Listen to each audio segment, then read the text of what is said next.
وعطلت الأحكام وكثرت علل النفوس فلا يستوحش لعظيم حق أبطل ولا لعظيم باطل فعل.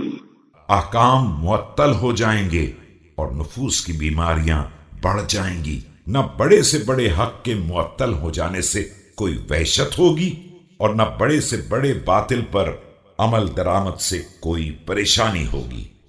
فهنالك تذل الأبرار وتعز الأشرار وتعظم تبعات الله سبحانه عند العباد، فعليكم بالتناصح في ذلك وحسن التعاون عليه. ایسے موقع پر نیک لوگ ذلیل کر دیے جائیں گے اور شریر لوگوں کی عزت ہوگی اور بندوں پر خدا کی عقوبتیں عظیم تر ہو جائیں گی. لہذا خدا را آپس میں ایک دوسرے کے مخلص رہو اور ایک دوسرے کی مدد کرتے رہو. فليس أحد وإن اشتد على رضا الله حرصه وطال في العمل اجتهاده ببالغ حقيقة ما الله سبحانه أهله من الطاعة له.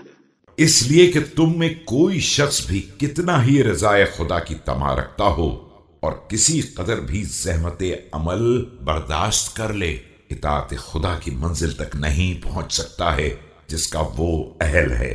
ولكن من واجب حقوق الله على العباد النصيحة بمبلغ جهدهم والتعاون على إقامة الحق بينهم، وليس امرؤ وإن عظمت في الحق منزلته.